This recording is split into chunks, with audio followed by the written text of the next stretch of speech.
Why didn't you fire Pete Newman or give him a job where he was not directly involved with youth? Objection form. As I've tried to explain before, Mrs. Turley, and would you give me permission to give you a slightly different word picture that may help you? I would like for you to answer my question, so that would be fine. Okay. If you could picture, and this one has helped me and others a lot understand why we took the course of action we did and didn't take a different course of action over the years. But if you could picture in your mind, if you could picture, say, an archery target, and you would see different circles of rings around the archery target, going from a yellow target in the middle, bullseye, to a red, to a blue, to a white, with different values.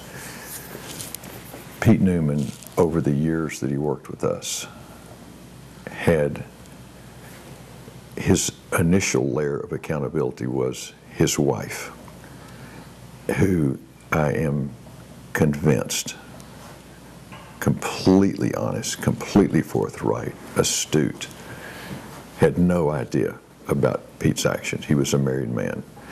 The second ring around Pete was his own family. As Chris explained to you yesterday, his father was a pastor, Green Bay Packer chaplain for 22 years. 3 brothers in the ministry. Finest family, Mrs. Turley, you've ever met in your life.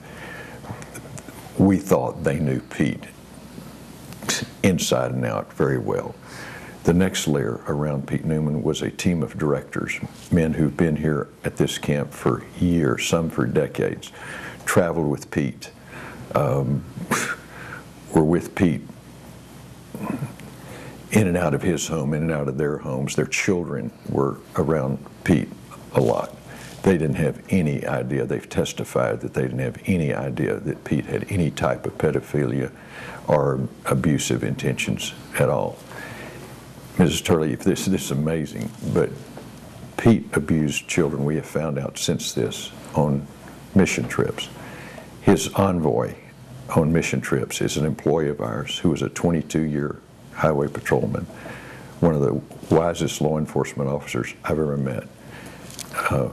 He was on the mission trips, by Pete's side on the mission trips, and didn't have any idea that Pete was sneaking off and having abusive relationships with boys.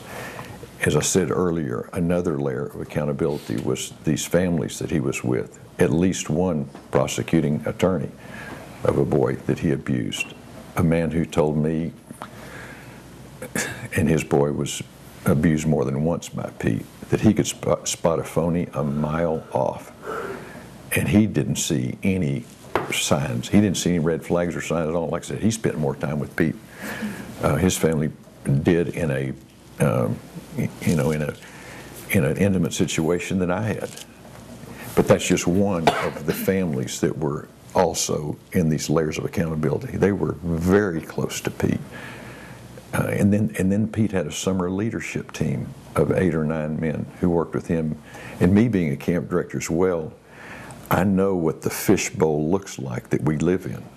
And I have a leadership team around me as well. They know when I get out of bed in the morning and leave my house. We live in very close quarters in the camp. And because of this layer after layer after layer after layer after layer of closeness, intimacy, accountability, none of which knew, to our certain knowledge, none of them knew, or as I said, was even on the radar screen. We felt like that even though these 2 acts were irresponsible and immature, that any kind of, like I said before, pedophilia or anything, it wasn't even on the radar screen.